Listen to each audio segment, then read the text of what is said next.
Welcome to What a Creep, the show with Marc Donahue and Sonia Mansfield talking about creeps from the past to the present. This is your quick guide to the biggest creeps, jerks, assholes, and losers, the best of the worst. From two nice ladies who want the world to be a little less creepy.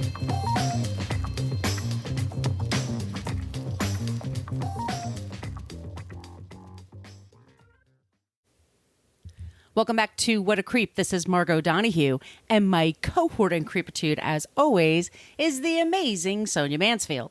Hey, Sonia. Hello, my friend. Hello, my friend. We are the show that talks about creeps from the past to the present. This is a present-day creep we're talking about today, and if you're new to the show, this is the deal. We pick a creep, and then we always pick a non-creep, so you leave feeling good about the world. Sometimes it's a murderer, sometimes it's a shyster, sometimes it's a thief, sometimes it's an old-timey creep. Today, it's a shyster creep, I would say, or something a little bit more. Yeah, more of a motivational coach creep. Gotcha. Some questionable methods and some busy hands. Oh, handsy creep. A handsy creep. You could find us on Facebook with a basic Facebook page, but we barely check that page because that's only a place where people go to complain about our language, because we use salty language in this program because we're goddamn adults. Fuck yeah. We are mostly interactive in our Facebook group. You do have to answer 3 questions in order to join the Facebook group, but it's at What a Creep Podcast Group. We also have a Twitter thingy going on. We could have had What a Creep on Twitter, except somebody else had that. They never used it for 10 years, so we had to settle for Creep Pod. That's right, Max. Creep! That's Sonia's dog, Max. Max says that person's a creep, and I agree. We're also on Instagram at What a Creep Podcast. Be sure to like us on all the social media places. And if you would like to get some stickers, send us an email. We have an old-timey email, whatacreeppodcast@gmail.com. Also a great place to send us your suggestions for creeps and also non-creeps, because we always need help with those non-creeps. Sometimes that's the last thing we could find.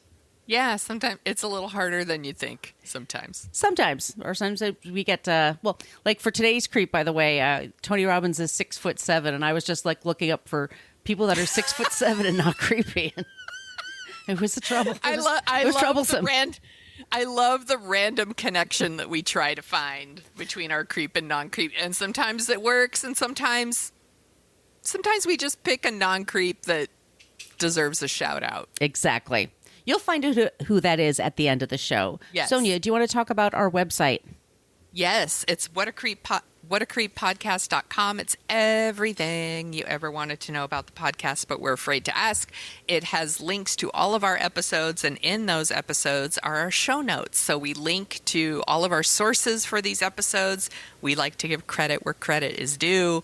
We pay for a lot of subscriptions, and because we want to support our journalist friends out there who are doing the good work. So you can go there.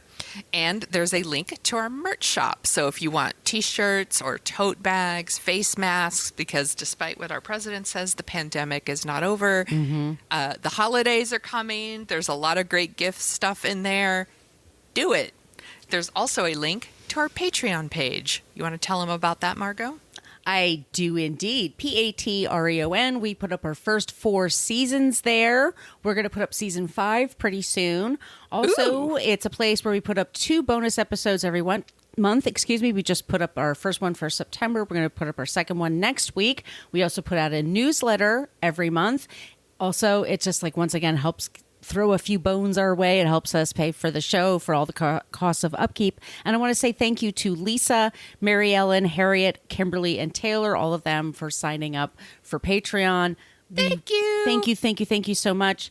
I sent, email thank yous to all of you. Sometimes I just write creep in the subject line, so maybe that goes to your spam. But I do write back always, so do check your spam folders if you do join our Patreon page. And all of y'all, if you want some stickers or magnets or whatever, please let me know. I will send that out to you. And look, money's tight. If money is tight, inflation's rising, all that good stuff. Yes. If that's tough for you and you can't join the Patreon page, just, send us a review.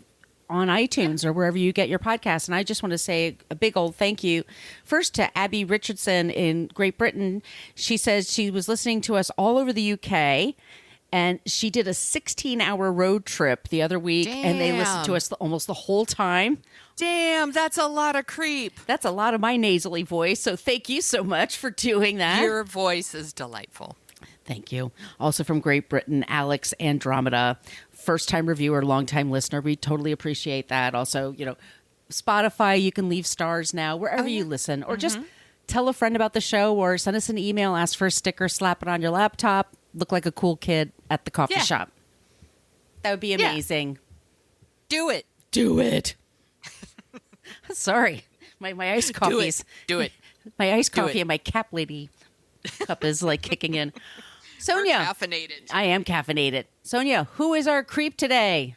This week we are going to talk about Tony Robbins. Mm-hmm. Do you know who Tony Robbins is? I sure do.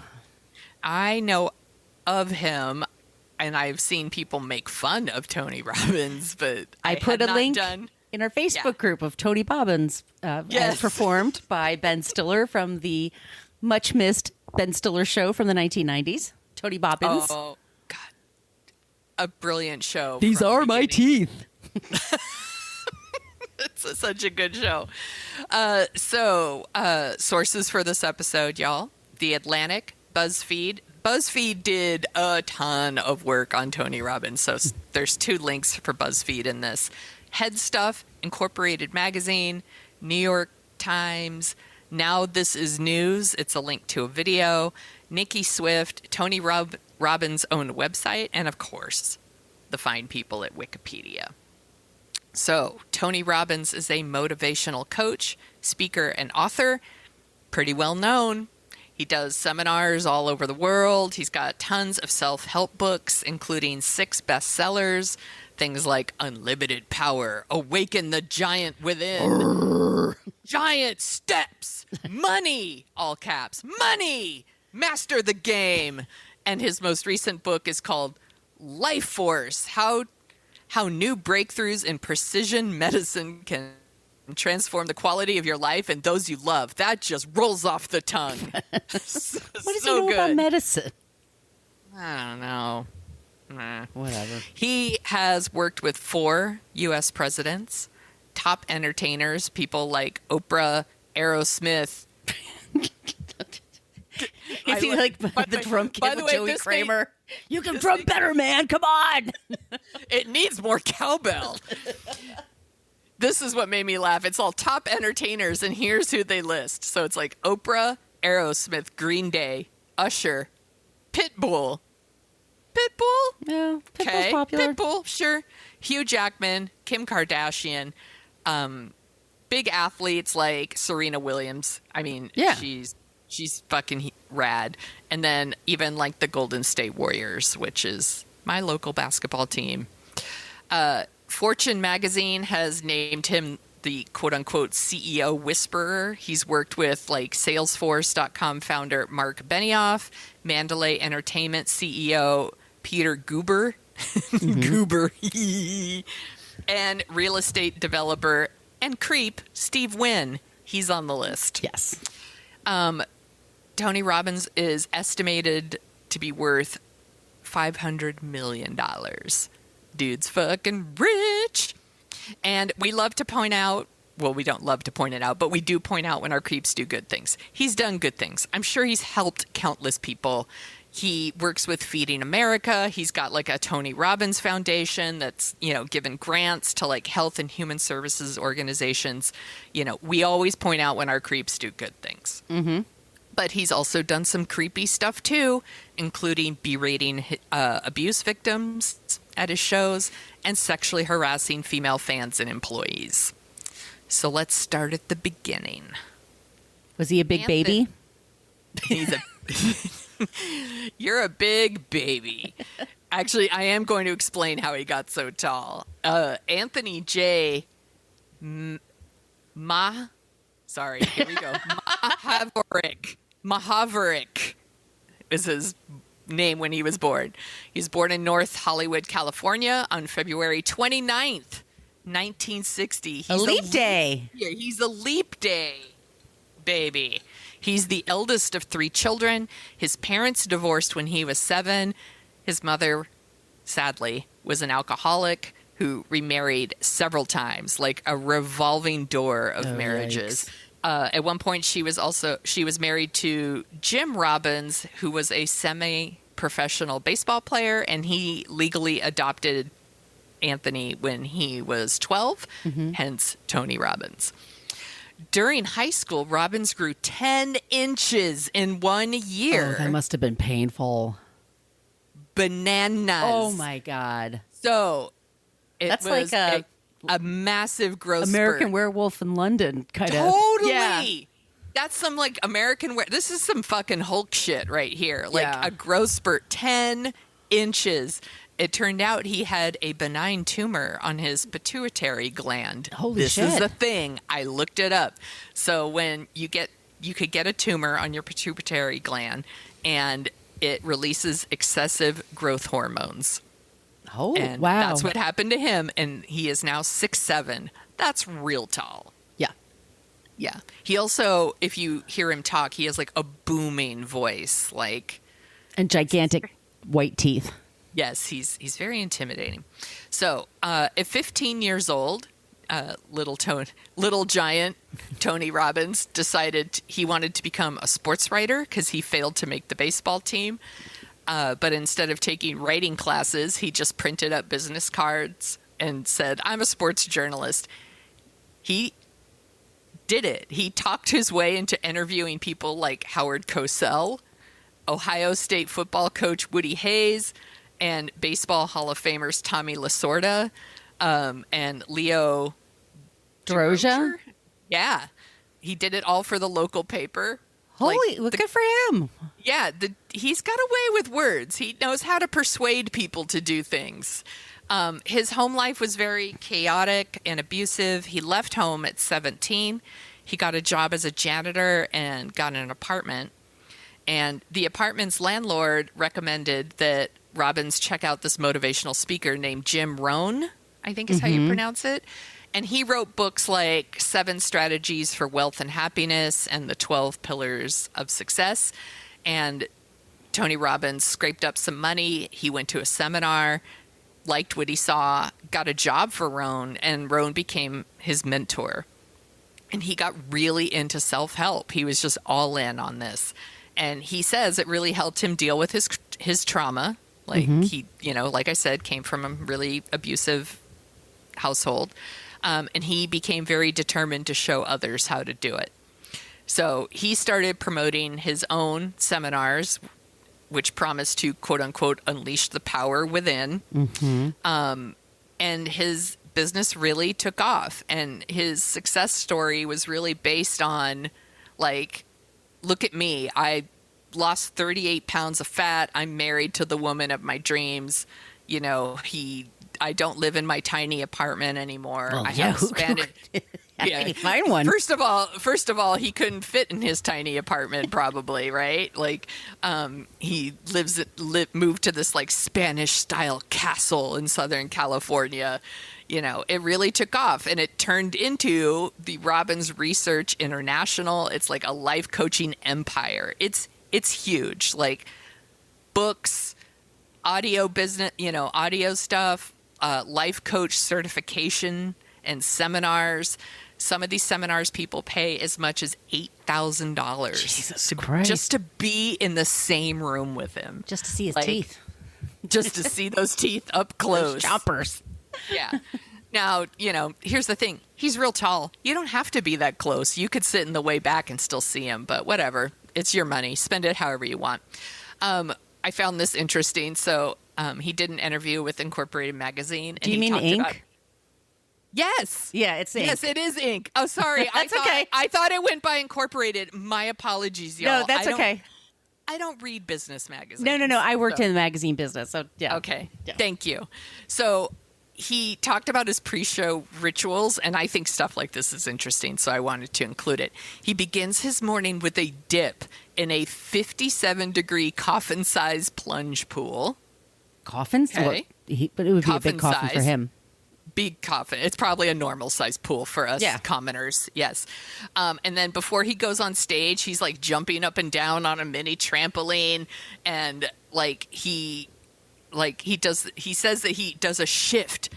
Like, I do a little shift in my body to get myself in a strong physical state. And then I say, I now command my subconscious mind to direct me in helping as many people as possible today.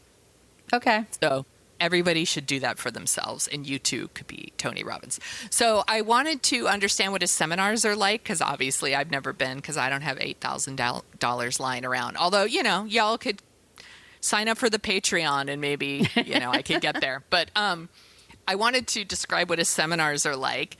But employees and audience members, they sign contracts forbidding them from recording what goes on NDAs. inside. Yes.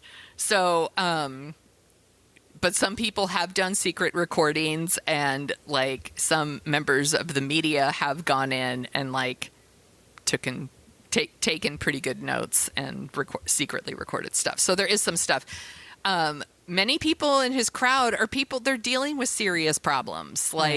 That's why they're willing to pay this kind of money. They're not going because their life is fucking rad and they're looking to make it better. They're dealing with shit. So a lot of people in his audience are victims of sexual and physical abuse. They struggle with addiction. They have mental illness.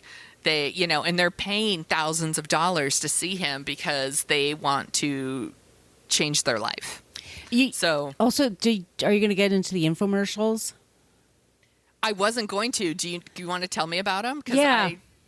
Go ahead. So in the 90s, in the 80s and 90s, infomercials were really popular in the States. I don't know about the rest of the world, but he had these, awaken the giant within, and he just kept selling of whatever your problem is, if you get these CDs and these workbooks, they will figure you out. And then it was just person after person after person. I was overweight. I was divorced. I lost my business. I had this, I had a tragic upbringing. I had this, or this happened to me. And I listened to these tapes, and they were tapes and then CDs and whatever. Yeah. And I was able to blah, blah, blah, blah, blah. And it was very convincing. Yeah. And they were on all the time. And they were on at stoner hours, overnight. Totally. Yes. Yes. Or people, if you were just, you're an insomniac because you're up all night because you're worried. Yes. Or you're unemployed and you're just, whatever. But they were on at these half-hour intervals. And they would say the same thing over and over again. So he was in the movie Shallow Hal because he was so ubiquitous. Boy, that movie. Yeah, we'll talk about that maybe one day on our Dorking Out show, which is a movie podcast. But this is in America anyway. I don't know about the rest of the world, but Tony Robbins was kind of a thing. People talked about him a lot. Yeah, and once again, I have no doubt that there's a lot of people that have been helped by Tony Robbins. And some of it is when you buy that ticket, when you buy that CD, whatever, you're making a conscious effort to be I'm going to do the work now. Right. So, you can attribute it to him, but you can also attribute it to yourself. You've made the choice. And but yeah, but it definitely, you couldn't get away from those infomercials. Yeah. I'm glad you brought them up. I cut them because the stuff was a little long, but thank you for bringing those up because that's good. It just was. I just wanted to just bring that up because my friend, when I moved to New York, my friend's husband used to get those Tony Robbins. I don't know if he had them or he got them from somebody else. Yeah, but he put them on a tape for me and then gave me a bunch of them, and so I would listen to them. Yeah, and it was just a lot of this. It's all the same.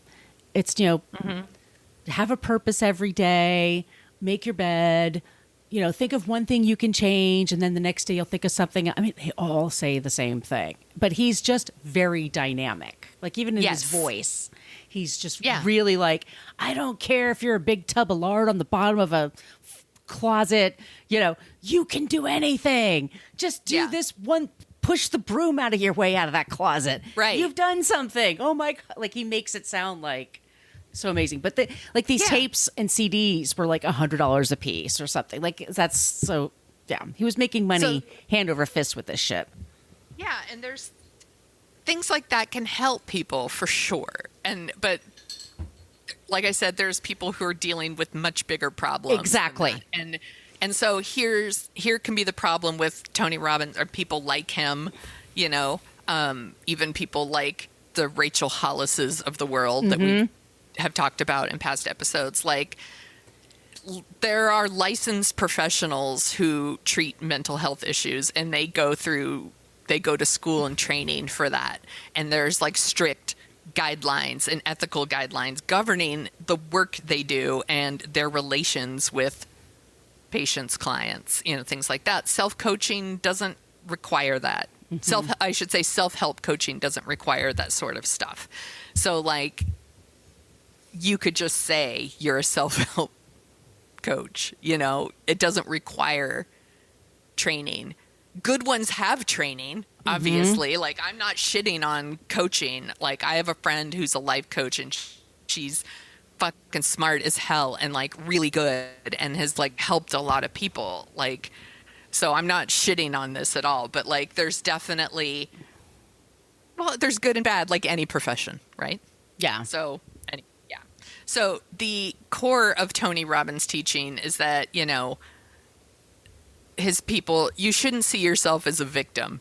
Like, you should see your pain as something to destroy. Oh, yeah. Like, it's very manly, you know, like, you're not a victim, destroy that pain. Like, you know, I'm not a fan of some of his messages. It's like, kind of like you're choosing to be a victim, you know, and I'm like, I did want to mention there was like an exclusive membership program on his website. It cost $85,000 a year. Yes. Yeah. There were lower cost options too, by the way. There was some for like $249, but the most exclusive one was $85,000 a year. Is that like personal coaching with him, or? It says, experience all the action when you sit up front near the stage. These are the seats that Tony is most likely to interact with. And do you do firewalking with it? I believe you probably do. Yeah, he has a whole coal firewalking thing, yeah. Yes. Okay, so let's get into some of his creepy stuff. So on March 15th, 2018, he was in San Jose, California. I went to San Jose State. Woo! Yep, we know it well. And he was praising casino magnate, real estate developer Steve Wynn, who is a creep, and we're going to do an episode on him. He's been accused of sexual harassment at the very least. And the worst plastic surgery you've ever seen in your fucking life. I will say this, though. All the restaurants in his casino have vegan menus, have full-on vegan menus. And he has great taste in art. Yeah. Yeah. So I've been to his casino. I ate in the restaurants. I really love those vegan menus, by the way. They're fucking dope. But anyway, he's still a creep, though. Fuck that guy. So one of the attendees stood up, and she's like, hey, like, I think you're misunderstanding the Me Too movement. Legit thing to say. Mm-hmm. And instead of listening to her, like, he really doubles down on it. And he says that I'm not mocking the Me Too movement. I'm mocking victimhood. This is what he said, if you use the Me Too movement to try to get significance and certainty by attacking and destroying someone else, all you've done is basically use a drug called significance to make yourself feel good. So basically, fuck you. Like, the idea. And then he goes on to say, like, after, you know, he just shuts this woman down, but it's like rape fame, by the way. They think you want that. Yes, we want fame. that. Yes. Glamour magazine had a great headline. It said, popular life coach Tony Robbins tries to mansplain Me Too. Mm-hmm. I was like, it's basically what it is. But he goes on to say that he's talked to more than a dozen men in positions of power. Oh, please ask them. Yeah, and they have said they are hesitant to hire attractive women because it's too big of a risk. So implying that it's the women's fault for being attractive, not the men's fault And it's for also, the fact that they can't not sexually harass. I beautiful can't women. keep my dick in my pants. Yes. And also, it's women's fault if they're not attractive enough, if they Yes. don't put enough effort into making themselves attractive. But if they put any effort into it, they're being stuck up, or Yes. they're being slutty, or they're putting on airs, or whatever. I mean, it's like you Yeah. can't win. You can't win. No, you can't win. And so it ultimately his bullshit argument was like women who report sexual harassment, sexual violence, they're accused of seeking attention or criticized. This is what he's saying. Like, or well, he is saying that that's what they're doing. They're seeking attention. And then he criticized them for destroying like careers, basically. Like it's fucked up. Right. And, you know, unfortunately for him, somebody recorded all of it and it was all over the internet. And now This Is News compiled it and put it on Twitter. And I linked to it in the show notes. And it went viral. And, you know, it doesn't look good. Like, here's a man, a 6'7", like booming voice man just towering over this woman who's like, I think you misunderstand like what the argument is. And then he mansplains me too. And he says all these fucked up things. And, you know, of course he issues an apology. Like, I apologize for suggesting anything other than my profound admiration for the Me Too movement. It's like, whatever, you know, but behind the scenes, like he hired this really powerful law firm called Lavely and Singer. It's a Hollywood mega firm that has represented Bill Cosby and Charlie Sheen. Who? Who? Winning. And they sent a letter to the woman who posted the video online. Not the woman that confronted him, but another woman who posted the video online. She said they said it was a clear violation of the legal agreement that she had signed. Like, this is their thing. Like, he hired this huge law They firm. said and he's snitches like, get stitches. That's right. So it's like, you know, hey, I have nothing but admiration for the Me Too movement. You know, I'm sorry if, you know, for suggesting anything otherwise. Meanwhile, his lawyers are like, we're going to fucking sue you. Take that video down. They did not take it down. It's up. Later that year, there was a secret audio recording was released. And again, like, he just said a bunch of dumb shit. Like, he just really doubled down on it. And he said victimhood is now rewarded in our culture and that people can make claims about anybody and everyone jumps in to support them. And then at the same event, a woman comes up to the microphone and says that her husband is emotionally abusive to her. And he says, what the fuck is emotional abuse? Are we that fucking weak that someone can't tell you with passion what they fucking feel without them abusing you? Oh, It's really my. fucked She paid for up. this? Yes, exactly. And then he went on to say she's focused on her needs. We have not heard one thing in the last 12 minutes about his needs. And we're characterizing it as emotional violence. There's no fucking thing. Yes, there is. Yes, there is. Yes, there is, sir. You grew up Yeah. with it, by the way. Yes, exactly. Where's your And fucking then empathy? The woman says there has been physical violence. And he said, what led to that? What role did you play? Isn't that crazy? Oh, fuck this guy. Fuck this guy. He said, I'm not suggesting there's any excuse for hitting a woman, so hear me out, but I also want you to know that people don't just act a certain fucking way. Considering what he grew up with, Yeah. What? Yeah. for him to behave that way, the woman, she really tried to stand up to him, and it must be really hard in that situation because he's Tony Robbins, and like we said, he's very big. And he's booming argumentative, and he's Yes. yeah, and he's just Yeah, used to being in charge, and everybody cowers to him. Yeah, and she tried to, you know, describe like some of the things that she's dealing with, and he said, this sounds like somebody that actually wants to engage with you because he loves you. Like, it's really my fucked up. God. Yeah. And then, so BuzzFeed gets this audio, they asked the woman, like, you know, does this upset you? And she said, I tried to take whatever I could from it to serve me.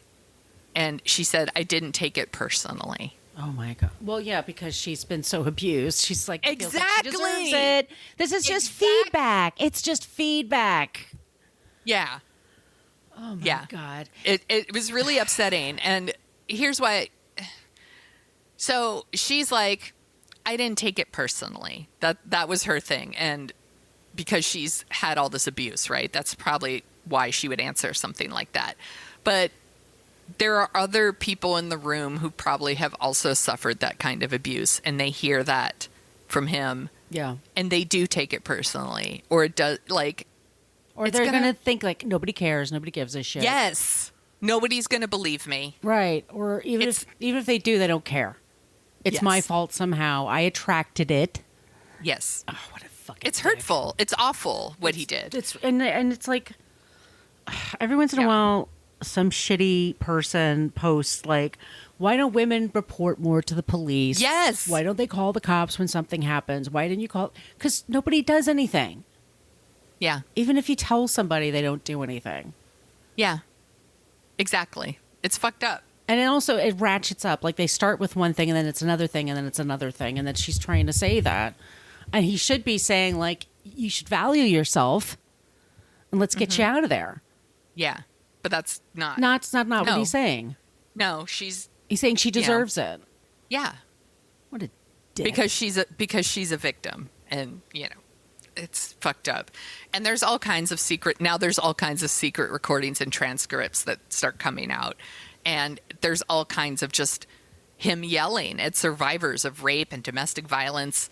He invites them to share their story and then berates them on stage. Fuck this guy. You know, at one point he says to a woman, like, she's fucking using all this stuff to try and control men. You know, another woman said that her husband is physically violent and abusive, and he accused her of lying. And he said, does he put up with you when you've been a crazy bitch? See, fuck this guy. You know, and he's super inappropriate. Like sometimes he asks people to like touch themselves and simulate orgasms at his thing. And, you know, he's repeatedly singled out women in the crowd for like more personal attention. Like, it's fucking gross. Some of the attendees have complained about mental and physical issues at his events. They said that some of these events run for multiple days. They begin early in the morning. They go way past midnight. Which is what they do in cults. Yes. They only a few breaks for food and water.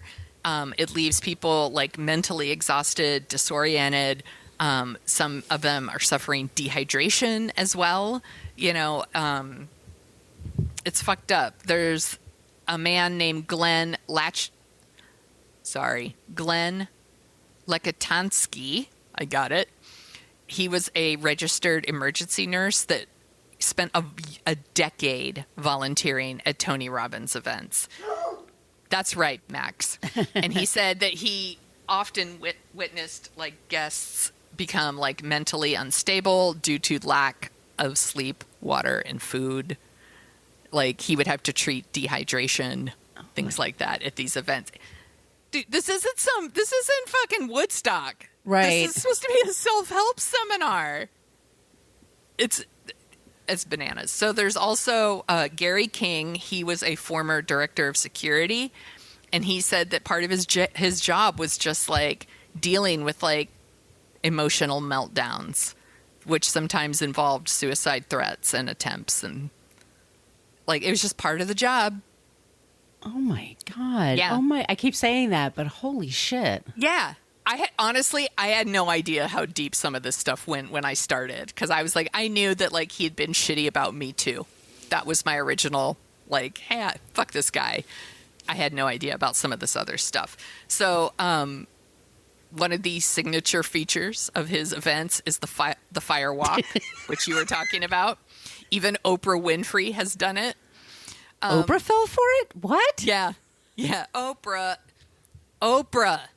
Come and get your boy. And come and get fucking Dr. Phil and Oz. Dr. Oz come and get your boys and take Jenny McCarthy with you. Come on, Oprah. Anyway, this whole thing about the fire walk, it's supposed to help you like overcome your greatest fears and reach your highest potential. I don't know. Sounds dangerous to me. I mean, more than like 30 people have suffered burns from the you're supposed to fire. walk You on these think? hot coals. And then somebody said to me once, like, well, if you walk really fast, you won't burn. I'm like, yeah, duh, you think? Like, if I'm not going to linger. Or don't do it. Just don't do Or it. don't do it, right. Yeah. So, yeah, a lot of people have been badly burned by this. So, FYI, Don't walk do on- that. That's stupid. Don't walk on coals. There's other things you could do to. Don't burn your face your fucking fears. feet. If you ever hurt your foot, it takes forever to heal. Like, Yeah. Y'all don't do that. You only have one body. Don't fuck it up with stupid shit like that. oh my God. He's also a shitty boss, just FYI. He tours around the country. He gets volunteers to work at his events. So they work like 12 to 18-hour shifts. They don't get food. They're literally in the room until Tony gives them permission for a break. You hardly get any sleep. And they are not rewarded with like pay or travel expenses, but they get to hear him speak for free. These are my teeth. Look at my teeth. My favorite is Ben Stiller's thing. It's, Yes. I am not evil. I am not the devil. I After a hypnotize people with my teeth. He did an event in March 2003. It was called Date with Destiny. And this was in Australia. And he had like a debriefing with his staff. And BuzzFeed got a copy of the transcript from it. And one woman, one of the employees, said that she was raped at the event. Ugh. And he just cut her off and said that she was just using this to try to control men. What? Yeah. He's like, I don't support anybody fucking raping her or taking advantage of her. This is what he said. But I don't support her fucking manipulating herself. What does that mean? Oh, good. She should just get over it. She should just... This guy's foul. Yeah, he said it's not really the primary experience of her life now. Basically, like, rub some dirt on it and walk it off. He's gross. He also has sexually harassed several of his employees. A former personal assistant said she had an affair with him when he was married to his first wife, Becky. But then she got fired when Becky grew suspicious. Suspicious. Yeah. Be suspicious. Don't be suspicious. Another former staffer said that she was fired after she rejected his advances. Another employee said she worked for him for years, and during that time, he was always encouraging her to like break up with her boyfriends, offering to fly her out to visit him, gave her like a secret phone number, and the more she refused, the more he pursued her. Fucking Pepe Le Pew shit. so gross. Another staffer said that he exposed himself to her, that he would make her take notes while he was in the shower. That's some Harvey Weinstein shit there. Yes. Mm-hmm. Yeah. Did she have to massage him? I would not be surprised, but that was not mentioned. She said that like he would be like in the bathroom and he would say, "Come here, I need you to take a note of something." And she said he just didn't care. Like he would just like make her look at him naked.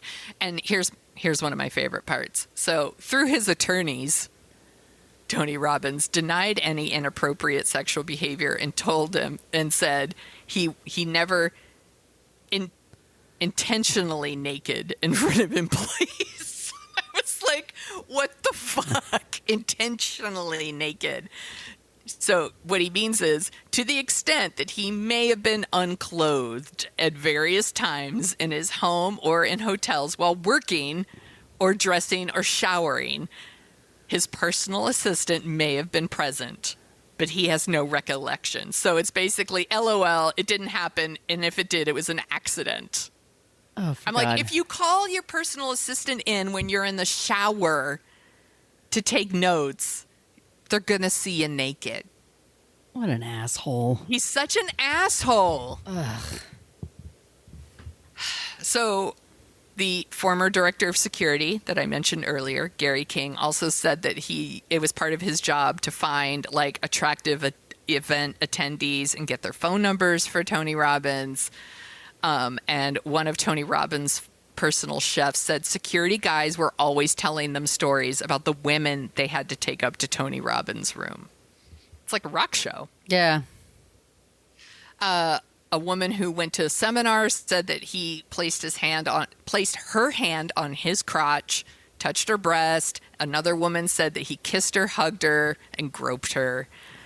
Robbins, again, through his attorney, denies any of this, but he did say that before he married his current wife, Sage, that he would often like partake back in the day. He's been married twice, and he said in between wives, he was quite the player.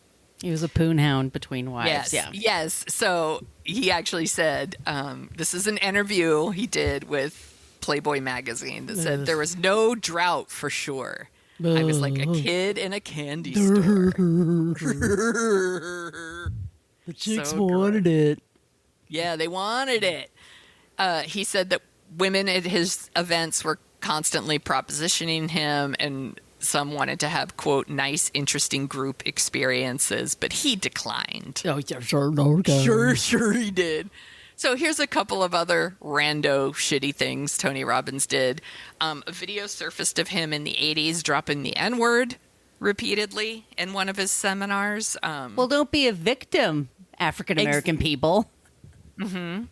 Yeah, he says if you get angry when you hear that word, basically, this is what he's saying to one of a black attendee at his event. If you like get angry when you hear that word, you have no control in your life. You're still a slave. You're a victim. Mm-hmm. What an asshole. Fuck this guy.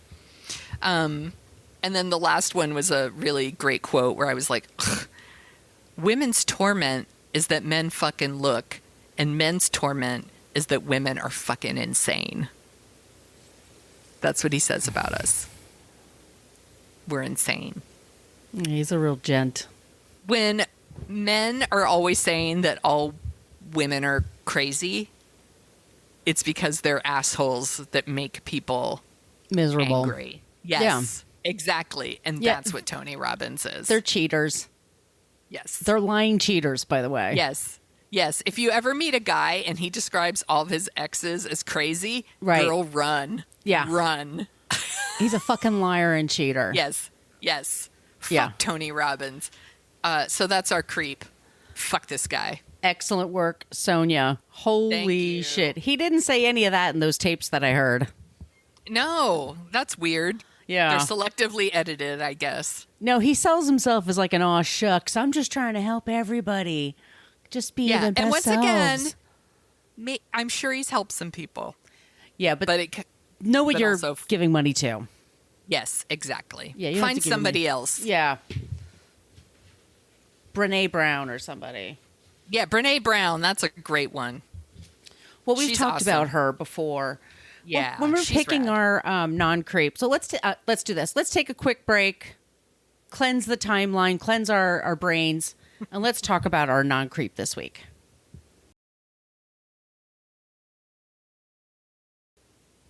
Sonia. Yes. Do you remember the show Serial? Oh, yes, I do. Do you remember the name Rabia Chowdhury? Yes, I do. Rabia is a Pakistani American who was friends with Adnan Syed, who was the subject of one of the first big podcast supernova shows. It's one of the first podcasts for a lot of people that they got into.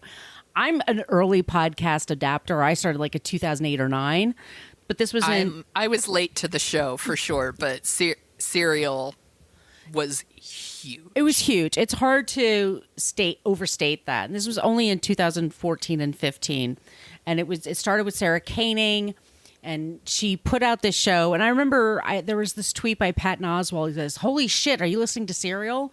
I'm like, no, I better start. And I started listening to it. And like everybody else, I got caught up into it.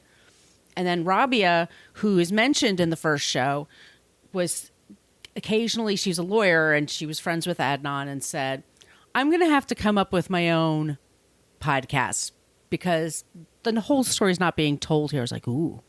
And she had her own blog post going, and then she had her own podcast, and then she wrote her own book.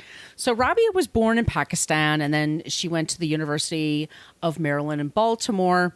She's in the Muslim community there. She's a lawyer. Her brother was really good friends with Adnan. Mm-hmm. And she was around when Adnan was on trial for the murder of Heyman Lee. He was 17 when, and I think she was 17 as well when she was murdered.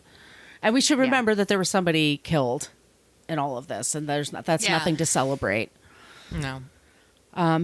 He was convicted on really shitty evidence. Yeah. If you listen, very circumstantial, a lot of stuff about cell towers, and this is like not solid. Let's just say not solid. Not solid as a rock. Mm-mm. And she was an advocate for him. And so after Serial comes out and she has her Undisclosed podcast, she has a best-selling book that comes out that's about him, and Justice after Serial, and then she has Adnan's story, The Search for Truth and Justice, which is a huge bestseller, and everyone loves the audiobook for that. Like she's a badass. Like she just on Twitter and for social justice. She's an attorney for helping an immigration attorney.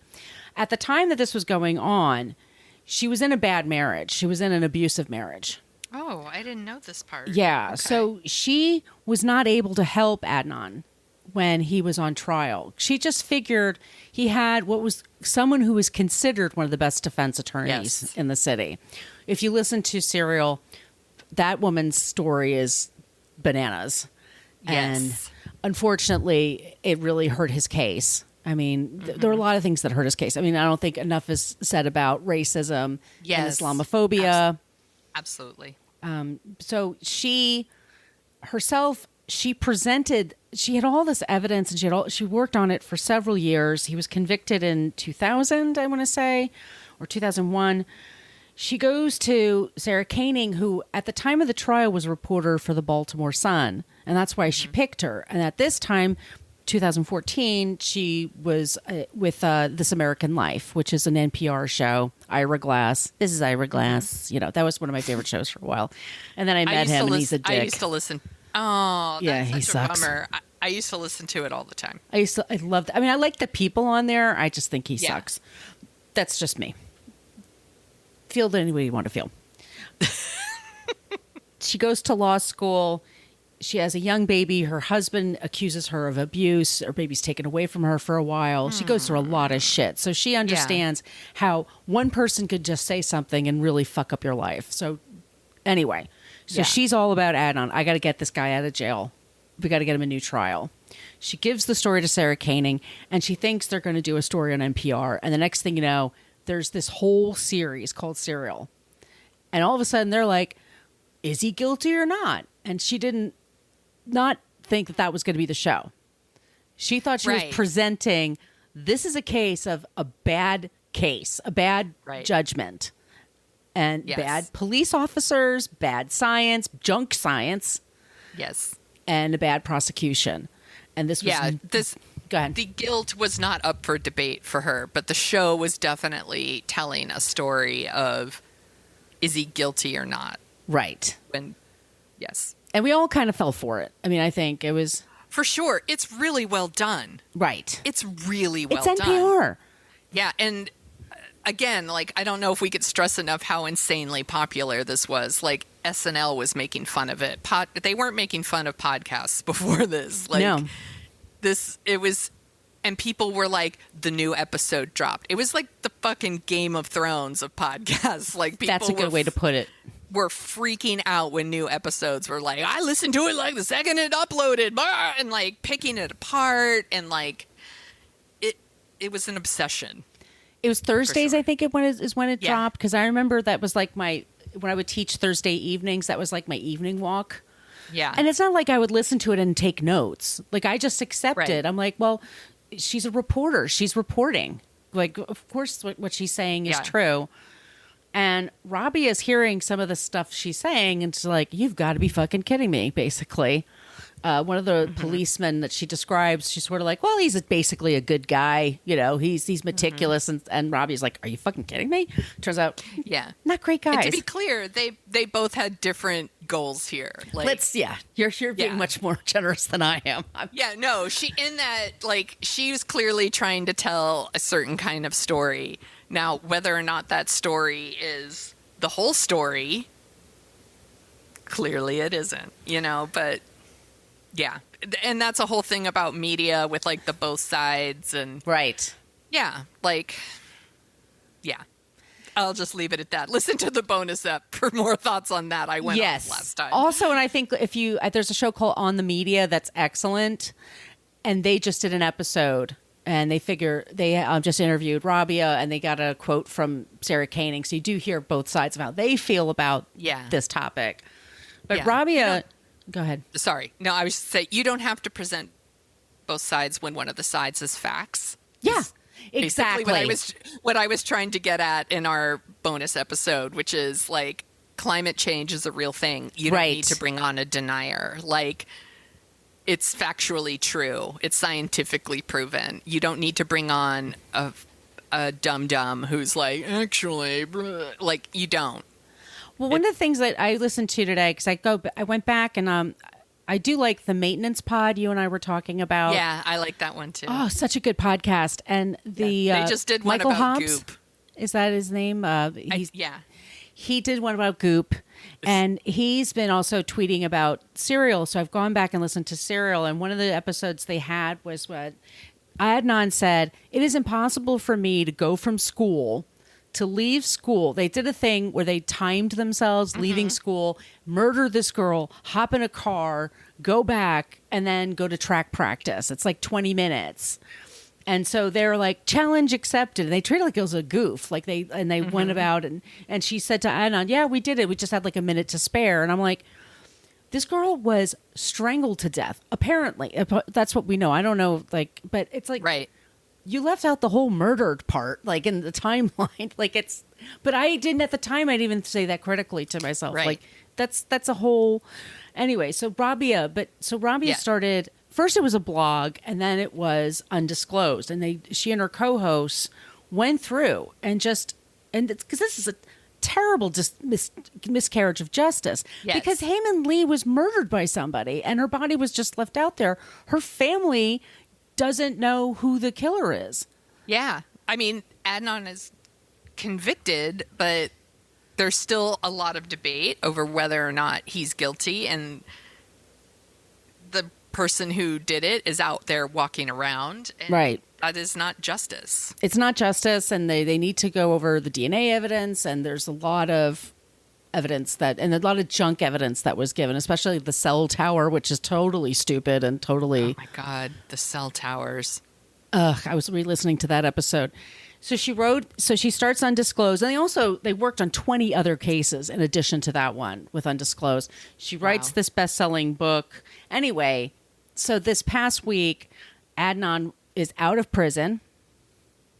He's under house arrest right now.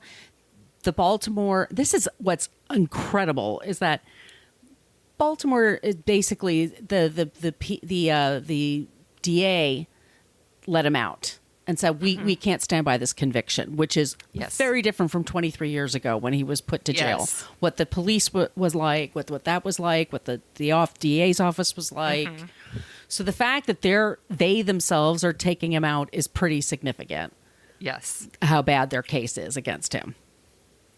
So they have a month to decide whether or not they're going to. I would say that, so Rabia is very happy that her friend is home. Yes. I mean, very sad that he's lost 23 years of his life. He was a teenager. He was when 17. He went in. Yeah. And very shabby evidence and it's really just terrible. It's really scary is Yes. what it is. And everyone should be scared because this could happen to anybody. Yes. You know? And it has. And it has. That's the whole thing too. It's really fucking scary. And like he is out now in a world that is totally different Right. than the world when he went in. It's like Robbie has been tweeting some stuff about him like trying to use like an iPhone and stuff, and I'm just like, it's like the Memphis 3. Yeah, exactly. Yeah. And I'm like, please, I was like, I want to hear about all the like him like using DoorDash, or like I want to hear all the stories of him like discovering like these things that like were not the first thing he did. She said she took him home, and the first thing he did is he went right to the fridge and looked at the leftovers, which is like what any of us would do. Like, what can I heat up and eat right now? Yeah. It's the most human thing ever. Oh my gosh. So, and just the amount of work that she's put into this. Like, and so many times they were just knocked in the dirt. Like she would just put in so much work that she put into it. Yeah. And so this is where I go crazy. And it's also Rebecca Lavoie from Crime Writers On podcast. She's been a champion of Rabia forever. And she's been also banging the drum saying Rabia deserves a lot of credit here. And then Serial puts out a tweet and says, hey, we're doing a new episode tomorrow about Adnan. And they kind of mention Rabia, but they don't really go into, yeah. And then Ira puts out a tweet and he says, just so you know, Serial did the best job of reporting of anybody, period. Which was yeah. Maybe just maybe don't tweet. Maybe don't. Maybe just put it away, little man. Like, yeah, just maybe just take a step back and realize that Serial absolutely played a part in like helping him get released, but she's the one that's been doing it from the beginning. So maybe you let her have her moment. Let her have her moment. And I was listening to this one interview she did several years ago to promote her book. I wish I could remember. I'll look it up and I'll put it in the Facebook group. But this one man interviewed her and he kept going, like interrupting her, like a lot of women get interrupted. He's like, well, I'm an attorney too. And he says, well, if he didn't do it, who did it? Who did it? And she kept saying, that's not my job. That's literally not my job. My job is to show how he's innocent. That's what the police have to do. But this is like, people treat it like that's also she has to come up with too. Yeah. It's like you have to produce the actual murderer in order to release someone. It's like The Fugitive. Yeah. It's not enough. Like, Richard Kimball can't just get out of the train and escape. He also then has to find out all the ways that he's innocent. It's ridiculous. But anyway, it's a hell of a story. She put so much into it. Yes. And she does, like my point of saying, it's like she dealt with a lot of sexism and racism. She got more shit than anyone should get on Twitter, on social media. She gets so much fucking hate. Like, to do the work she does and do it as well as she does.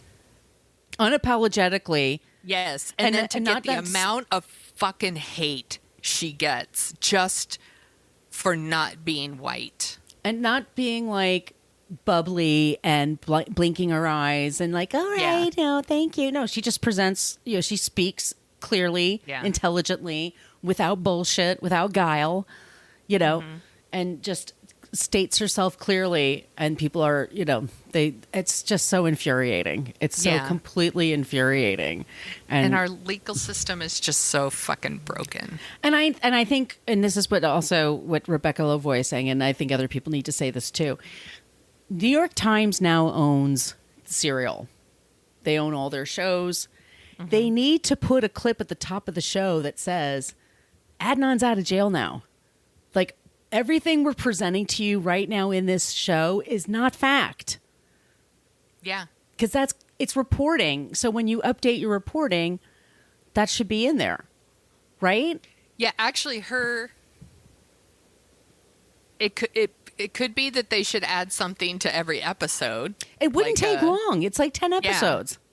Yeah. Also like the most recent episode should be like the top episode. You know, like if you went to like a serial page, that episode, like if I went and Googled like any like Watergate or something, you wouldn't get Watergate stories in chronological order. You would get the most recent Watergate story up top. That story should be top. He's free. Top. Well, if you're going to download the podcast, though, it should. Yeah, it doesn't work that way, but that's why you need it. Right. But that's what they should be doing. The New York Times should be doing that with every digital episode. Yeah. Yeah. They should. Absolutely. And they have not. Maybe they will. I don't know. I can't think of a reason why they wouldn't do it. It just doesn't make sense to me. I know. I hope he stays out. And I feel so bad. All that time lost. What a fucking nightmare. Yeah, and I hope they find the real people. And yes, I feel bad for her family too. Yeah. You know, there's, the brother spoke on Zoom, I guess, at the thing because he didn't hear about it in time to like go speak. And this is great for Adnan, but it's so horrible for that family because they're just like, now it's out there again and we have to like relive it again. And the killer is out there and that's awful. It's the same thing with the Jeffrey Dahmer stuff that's going on right now. I won't watch that. Yeah. No, I'm not watching that. Like the things that victims are put through, it's not like they get residuals, from this. Like it just opens the wound all over again. And I feel so terrible for them. Especially Dahmer because it's so gross. It's a case of also like the community reported to the police about him and they did nothing. And they said things like, that looks like that. I was listening to one clip and it was like a woman saying, that looks like a really young kid that he took home. And they're like, oh, no, they're just a couple of gay guys. Don't worry about it. She goes, no, but he was really young. And they're like, no, they're fine. No, it's so fucked up. It's so fucked up. I'm not watching that Dahmer thing. In fact, I don't watch anything about Dahmer just because it's fucking gross and upsetting. Yeah. But yeah. Blech. All right. So that's our episode today. Thank you so much for listening. We would love to hear your ideas for creeps and non-creeps. We love it when you use social media. Annie Potts GIF, we got one from Ghostbusters. Any of our social media stuff, use that one. Once again, our email is whatacreeppodcast@gmail.com. If you like the sound of our voices, and why the hell wouldn't you? We're just a goddamn delight. We're a 16-hour delight, apparently, Sonia. Yeah, we are. Put us on when you're driving next time around Europe. We'll keep you company. We will. We also co-host a show called Dorking Out. What are we going to be dorking out about next? I believe we're going to do Bring It On, which... So excited. I have a story about going to see this movie in the theater that we're going to talk about. I'm looking forward to this one. Ooh. It's going to be fun. I don't know the story. I can't wait to hear it. Well, it's not like some great big amazing story, but I'm just excited to talk about this movie. I have feelings about it. Excellent. Well, Sonia. Yes. Where can they find you? You can find me at thesoniashow.com and The Sonia Show on Twitter and Instagram and the TikTok where I'm there to ruin it for the kids. Where can people find you, Margot? You can find me at Brooklyn Fit Chick for Twitter and Instagram. My site is brooklynfitchick.com and I am at Margot Donahue on TikTok. Thank you all so much for listening. Please stay safe and don't be a creep. A creep. Thank you for listening to us talk about creeps. You can follow us at What a Creep Podcast on Facebook, Twitter, and Instagram. But don't follow us too closely. You can email us your creepy stories at whatacreeppodcast@gmail.com. But please keep your dick pics to yourself.